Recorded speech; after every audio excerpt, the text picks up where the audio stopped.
Mutiara Hikmah Official, menyingkap hikmah di balik sunnah.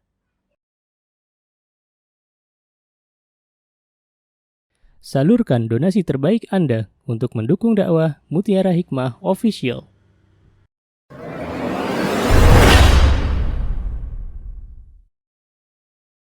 Baik ibu-ibu yang saya cintai karena Allah, sampai hadis yang keberapa? Sekarang 61. Masya Allah, ini kitabnya bagus sekali. Kitab atau hadis yang berhubungan dengan kaum wanita. Dan ini menjadi kewajiban bagi kita untuk mempelajarinya. Yuk dibaca bareng-bareng hadisnya. 1, 2, 3. An Abi Hurairata annan nabiyya sallallahu alaihi wasallam qala la tunkahul ayyamu hatta tustamar wa la tunkahul bikru hatta tustazan. Qalu ya Rasulullah wa kaifa iznuha? Qala antaskut. Masya Allah.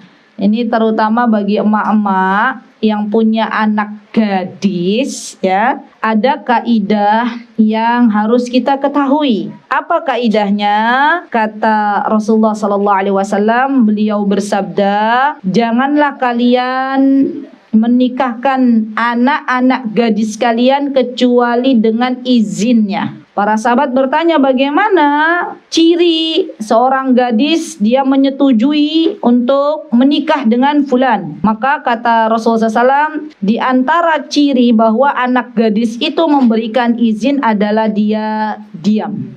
Ya, berbeda dengan janda. Seorang janda maka dia hendaklah diajak musyawarah. Ya, dan seorang janda di sini al-ayyam itu adalah janda juga memiliki hak untuk memilih calon pasangan hidupnya.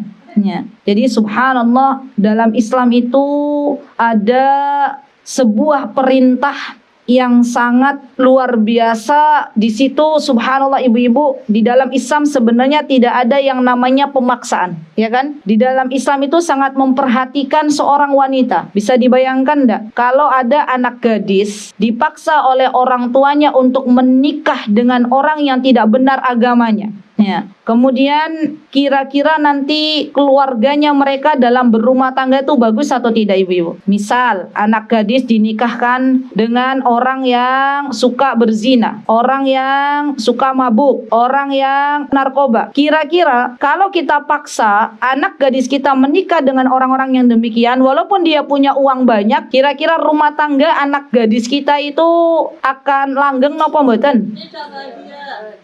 Umukurota, tidak bahagia katanya, ya. Masya Allah. Maka dari itu hendaklah subhanallah kita sebagai orang tua boleh memilihkan calon untuk anak gadis kita, tapi pilihkanlah calon yang salih. Kenapa? Karena kata Rasulullah sallallahu alaihi wasallam, ketika seseorang itu menikah dengan orang yang agamanya bagus, baik itu seorang wanita ataupun seorang laki-laki, maka ia akan mendapatkan kebahagiaan. Allah. Jadi patokannya tuh ibu-ibu agama. Yang namanya dunia bisa dikejar, yang namanya dunia itu bisa dicari, tapi yang namanya saleh, ya Ummu Qurrata, ya, bisa dicari saleh.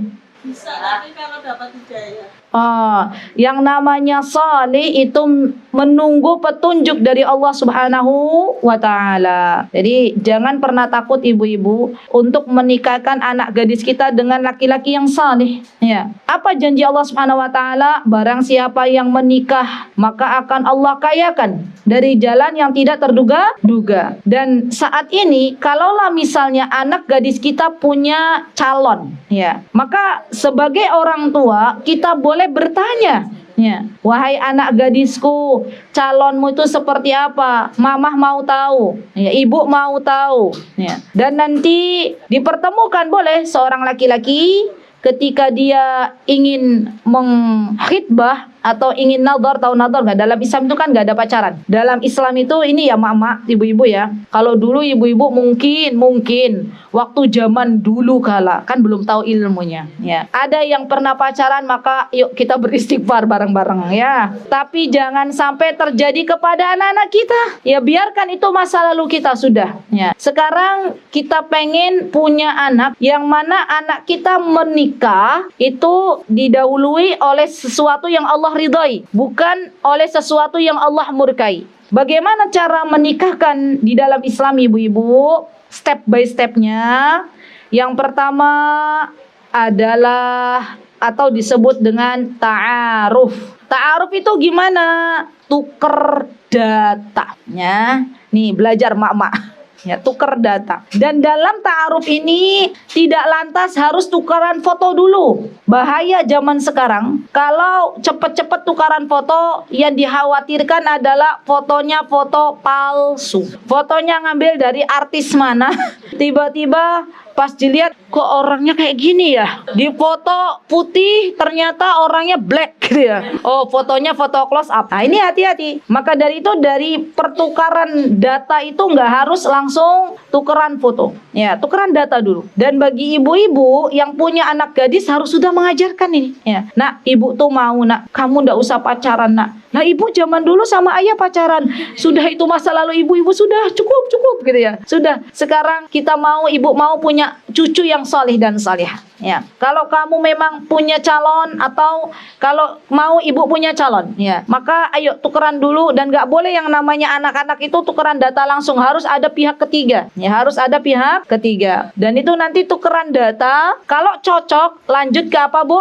Namanya Bu? Ke nadar, ke saling melihat. Ya, namanya bukan nazar tapi nazar. Kalau nazar itu dalam agama itu ya saya bernazar, ya misalnya menyembelih hewan. Tapi kalau nazar itu calon pasangan laki-laki melihat calon pasangan perempuan. Ini kalau step pertama, tahapan pertama lulus ya Bu. Tapi kalau tahapan pertama nggak lulus, misalnya ada salah satu yang sepertinya nggak cocok, kata laki-lakinya saya maunya akhwat atau perempuan yang beratnya 50 kilo gitu ya. Tapi ternyata ini di biodata beratnya 80 kilo. Gak cocok deh gitu ya. Boleh, mundur, boleh. Saya yang mundur. Atau misalnya laki-lakinya mau yang usianya 25. Ternyata di biodata akhwatnya usia 30. Itu boleh kalau nggak ada kecocokan data atau ada sesuatu yang kurang cocok, mending mundur dari awal. Dan nggak perlu, nggak enak. Mundur dari awal. Sama, seorang wanita juga berhak untuk membatalkan proses data. Misalnya wanita ini maunya misalnya ya laki-laki yang usianya tidak lebih dari 27 tahun. Ternyata yang mengajukan adalah duda punya anak satu usianya 30 tahun. Contoh. Kira-kira boleh nggak pihak wanita membatalkan data yang sudah disodorkan? Boleh, ya boleh. Ya jadi tahapan pertama ini harus lulus dulu Bu. Kayak mau lamar pekerjaan ya, harus lulus dulu. Ya. Nanti kalau sudah lulus atau sudah lolos, masuk ke nador. Nador itu apa? Nador itu bertemunya calon pasangan laki-laki dan calon pasangan perempuan. Tapi nggak boleh berdua-duaan nadornya di hutan pinus. Nggak boleh juga berdua-duaan di pantai. Kan zaman sekarang anak-anak muda. Ya. Mau kemana? Mau nador, mau lihat calon pasangan gitu. Lo sama siapa ya? Saya saja sama calon pasangannya berdua naik motor. Itu nggak boleh ya. Di mana nador itu bagaimana ibu-ibu? Ini kita belajar lagi ya. Jadi ibu nanti kalau misalnya calon pasangan laki-laki, calon pasangan anak kita itu datang ke rumah, kita sebagai penengahnya, ya tim seleksi. Oh, masya Allah, seleksi data sudah lolos. Sekarang seleksi orang, ya. Dan subhanallah, nador itu ibu-ibu nanti, ya dia wanita calon pasangan laki-laki dan calon pasangan perempuan dia harus melihat, nggak boleh ini aja deh, saya merem aja, dah percaya dia cantik gitu ya, percaya dia ganteng. Jangan, dia harus melihat. Ibu-ibu kalau pengen tahu, saya dulu alhamdulillah wa syukurillah saya sama suami nggak pacaran, tukeran biodata ya. Saya masih ingat tukeran biodata saya itu di kertas saya itu saya pakai mesin tik tik tik tik yang zaman dulu. Kan zaman sekarang udah pakai komputer. Zaman dulu ada nggak yang masih tik tik tik gitu ya? Itu saya pakai itu tuh Bu, 2 halaman. Ya. Suami pakai kertas folio tulis tangan. Ya, 5 lembar full. Sampai kata paman saya ini mau ngelamar gadis atau ngelamar kerjaan. Ya. Alhamdulillah lolos di step pertama. Di tahapan kedua pas nador. Nah ini ibu-ibu, karena memang anak gadis tuh fitrahnya begitu. Datang keluarga suami ke rumah, saya masih ingat betul. Saya waktu itu ndredeg Bu. Ya, tahu ndredeg nggak? Wah, nano. Sampai kemarin ibu saya cerita ke anak-anak saya pada ketawa, enggak apa-apa ya. Sampai saya tuh mau lihat calon suami saya dari kamar itu Bu. Dari kamar mau lihat ya, kayak mana calon suamiku ya. Saya pakai kacamata bukannya lurus ke pintu, malah jedot ke dinding. Dari jalan saya nggak tahu, kok bisa kacamata saya pecah ya. Saking kerasnya Bu, saking deg-degnya jedut gitu ya, pecah ya. Masya Allah, zaman dulu kan belum seperti sekarang Mika ya. Zaman dulu kalah ya, Masya Allah. Akhirnya saya nggak pakai kacamata. Saya tanya ke bule saya, gimana bule calon pasangan? Sip gitu. Ya sudah, saya percaya loh ya, sip ya, Masya Allah. Jadi saya ada bule saya itu usianya beda 4 tahun sama saya ya, Masya Allah. Jadi beliau juga ikut melihat, Masya Allah. Dan itu seperti itu ya ibu-ibu. Jadi biarkan anak kita misalnya datang calon pasangan laki-lakinya, kemudian melihat, boleh melihat, nggak boleh malu-malu, melihat kira-kira cocok nggak. Dan seorang yang dia nador itu nggak boleh membohongi. Misal contoh nih Bu ya, ada kasus di mana nadornya via Zoom. Tahu via Zoom nggak? Zaman sekarang itu bukan hanya di dunia nyata yang namanya nador, di dunia maya. Ternyata dia pakai jasa apa tuh namanya? Joki.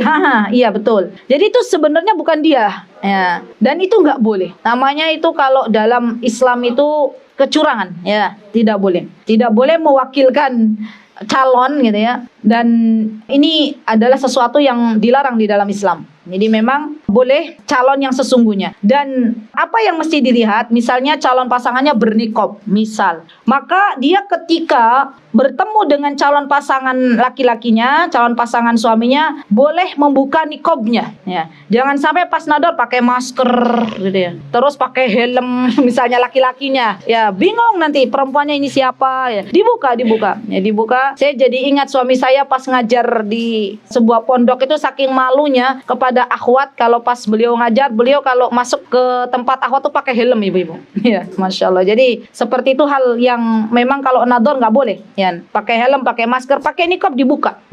Ya. Dan sebagian ulama ada yang membolehkan kaki serta bagian betisnya terlihat. Ya, sebagian ulama untuk nador. Tapi ada yang hanya membatasi muka dan bagian telapak tangan. Ya, muka dan bagian telapak tangan. Ya, monggo silahkan. Ibu-ibu mau ambil yang mana pendapatnya?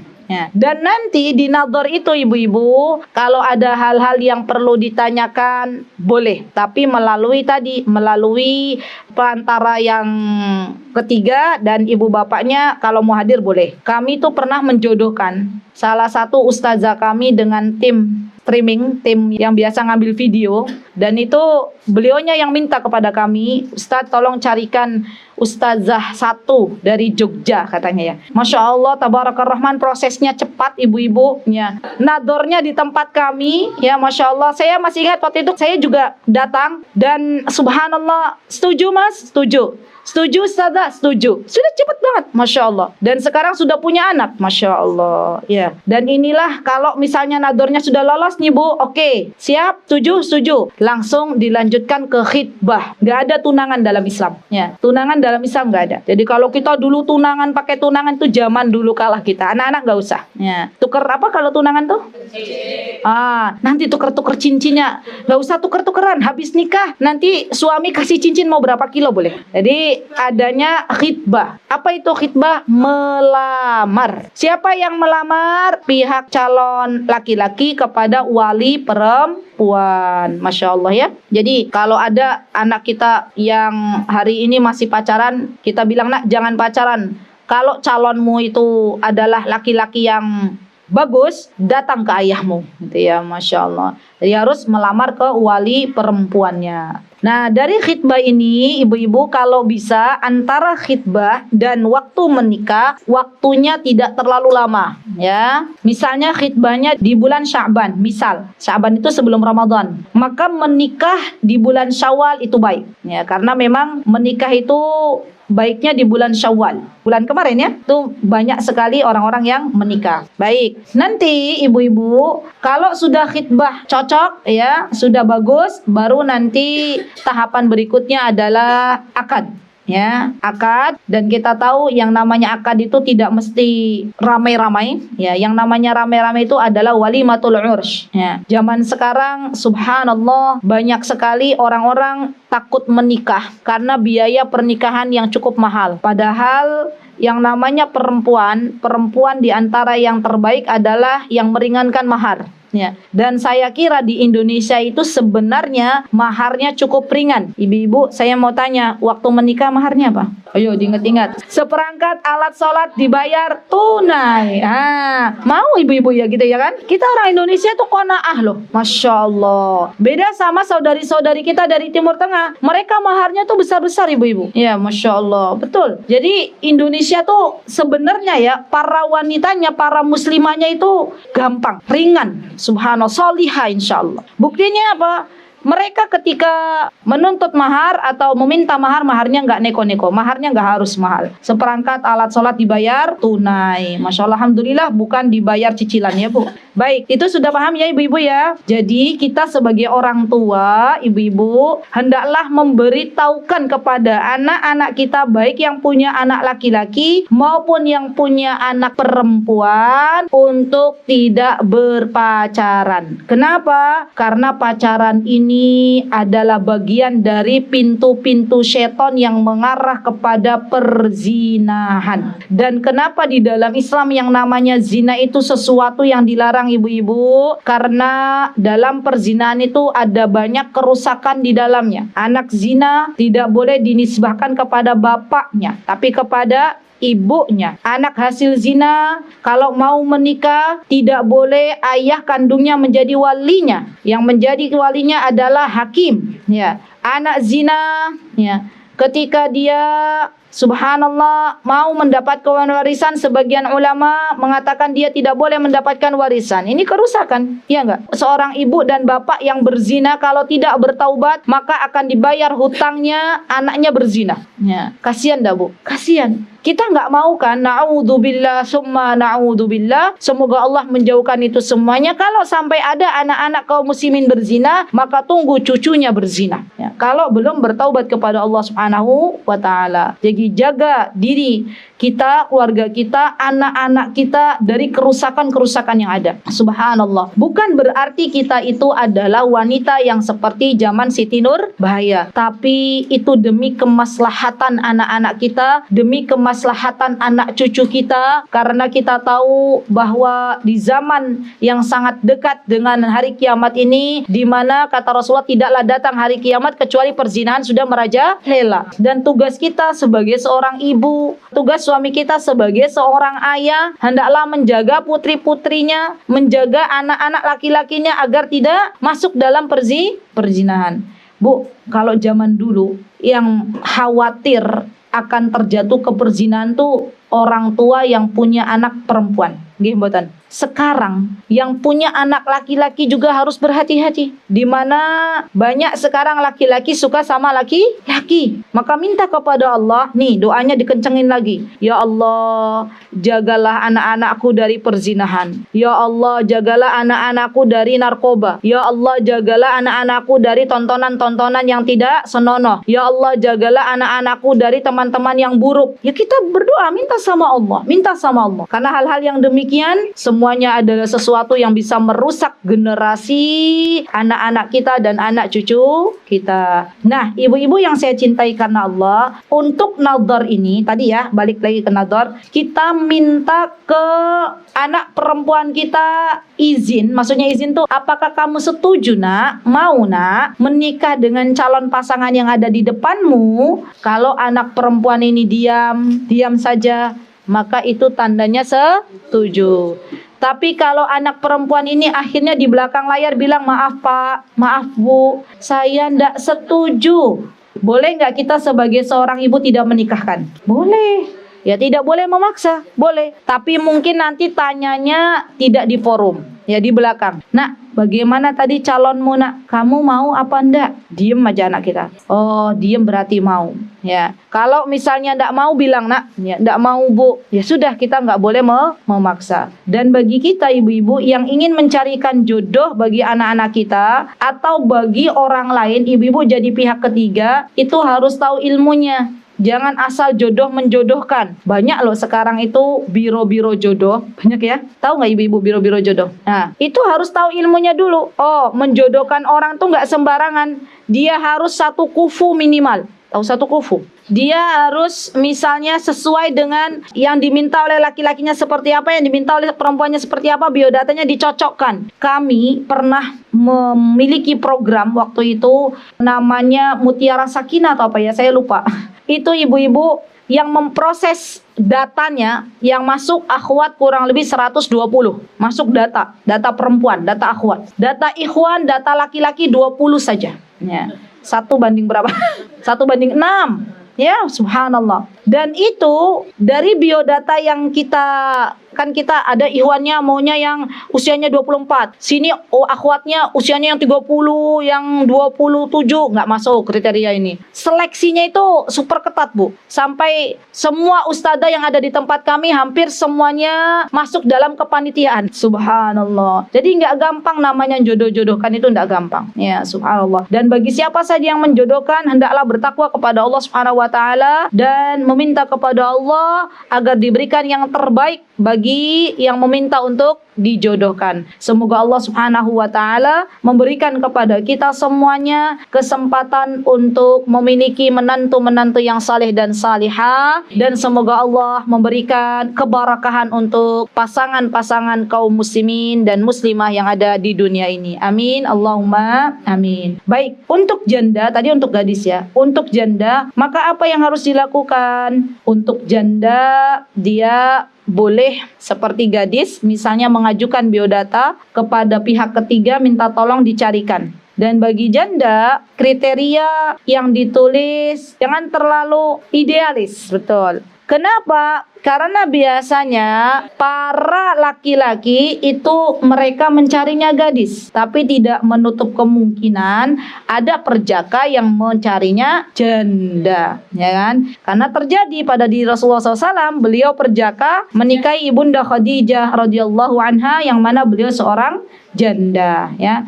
Jadi karena kalau terlalu idealis itu, Bu, misalnya perempuan, dia bikin data, mau laki-laki yang hafal Quran 30 juz, padahal dia baru juz 30, misal. Atau mau yang gajinya 3 digit, misal, contoh. Itu angel nyarinya, Bu, susah nyarinya. Kalaupun dia sudah naik ke atas, ya, terus dapatnya nggak dapat, akhirnya usianya, ini banyak terjadi. Usianya sudah 30, kriterianya sudah dirubah lagi. Yang penting laki-laki muslim.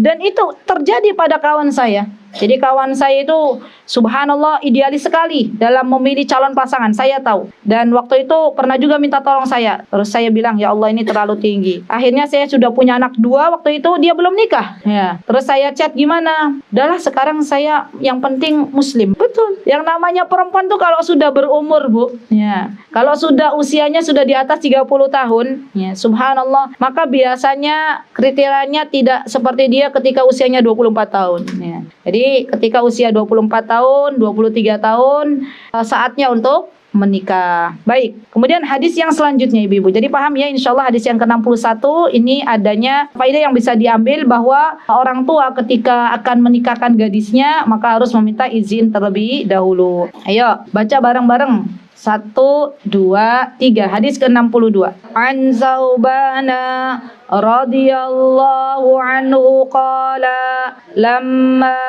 nazalat walladzina yaknizuna adh-dhahaba wal fiddah qala kunna ma'an nabi sallallahu alaihi wasallam fi ba'di asfarihi وقال بعض أصحابه انظروا unzilat fid dhahabi wal fiddah law alimna ayyul mali khairun fanattakhidah فقال أفضله لسان ذاكر وقلب شاكر وزوجة مؤمنة تعينه على إيمانه. Masya Allah. Ibu tahu isinya hadis ini tentang apa? Belum. Baik. Jadi di sini dibawakan oleh Thauban, dan Thauban adalah seorang sahabi, ya, sahabat Rasulullah SAW yang beriman kepada beliau, wafat dalam keadaan beriman dan sezaman dengan kehidupan beliau. Ya. Ketika Allah turunkan sebuah ayat, walladzina yaknizuna ad-dhahaba wal fiddah, ini berhubungan dengan orang-orang yang tidak mau mengeluarkan zakat, ya. Orang-orang yang dia tidak mau mengeluarkan zakat, maka nanti di akhirat dia akan mendapatkan azab, ya, disetrika. Ya. Maka dari itu yang namanya emas, perak, ya, kalau ibu punya simpanan emas dan perak, harap diperhatikan zakatnya. Zakatnya apa? Nisabnya 85 gram. Haulnya 1 tahun. Maksudnya apa nisab dan haul? Nisab itu berat minimal. Ya, ibu kalau sudah punya emas 85 gram, artinya sudah harus melihat sudah berapa lama. Oh, sudah 1 tahun. Berarti dia harus dizakati. Dan emas yang dizakati adalah emas yang tidak dipakai, ya, disimpan. Contoh misalnya ada jamaah di sini yang punya emas 100 gram, dipakai semua. Ya, gelangnya keroncongan, ya. Nggak cukup di kaki ada gelang, antingnya besar, cincinnya 10 jari semua dipakai, gitu. Kan namanya 100 gram, Bu. Nah, itu kalau dipakai, maka apakah akan ada kewajiban zakat? Kata para ulama, tidak. Yang diwajibi zakat adalah yang disimpan. Ibu-ibu yang pada punya emas zaman sekarang itu kan emas kecil-kecil itu ya, 0,0, ngitungnya aja bingung ya, koma gitu ya. Itu harus dikumpulkan kalau jadi simpanan loh ya. Dikumpulkan. Kalau sudah sampai 85 gram berarti dia harus kena zakat. Apalagi haulnya sudah sampai 1 tahun. Maka di sini harus dikeluarkan zakatnya. Jadi emak-emak, ibu-ibu juga yang pada nyimpen emas itu harus dihitung. Baik. Nah, qala kunna ma'an Nabi sallallahu alaihi wasallam fi ba'di aswarihi. Kata Thauban, dulu kami biasa bersama Rasulullah sallallahu alaihi wasallam menemani beliau safar. Artinya ibu-ibu di sini bahwa para sahabat Nabi kita Muhammad SAW mereka itu setia bersama Rasulullah SAW, baik dalam keadaan mukim itu maksudnya ketika Rasulullah tidak dalam bepergian atau dalam keadaan bepergian. Jadi mereka itu pengen dekat dengan Nabi kita Muhammad SAW. Ya. Dan ini kasusnya bahwa Thauban berkata kami itu pernah bersama Rasulullah SAW pada waktu beliau sedang safar. Faqala ba'du ashabi, maka sebagian para sahabat-sahabatnya, ashab itu jamak dari sahabah. Jadi sahabah jamaknya adalah ashab. Sahabah itu mufrad tunggal satu, ashab itu jamak, ya. Maka sebagian para sahabatnya bertanya kepada Rasulullah sallallahu alaihi wasallam, unzilat fid dhahabi wal fiddah, ya, telah diturunkan ayat tentang emas dan perak. Al fiddah perak, ad-dhahab emas. Ya, jadi bahasa Arabnya dhahab itu emas, fiddah itu perak, ya. Lau alimna ayyul mal khairun fanattakhidah. Kata para sahabat, kalau kami mengetahui yang lebih baik daripada emas dan perak, maka kami akan mengambilnya. Subhanallah. Apa ternyata ibu-ibu yang lebih baik daripada emas dan perak? Saya akan kabarkan sebagaimana Rasulullah mengabarkan. Kata beliau, lisanun dzakirun. Ya, yang lebih baik daripada emas dan perak adalah lisanun dzakirun. Lisan yang senantiasa berzikir kepada Allah Subhanahu wa taala. Jadi orang-orang yang disibukkan oleh Allah lisannya bukan untuk berghibah, bukan untuk ngomongin orang, bukan untuk memfitnah, bukan untuk mengadu domba, tetapi digunakan untuk berzikir, maka ini adalah sebuah kebahagiaan.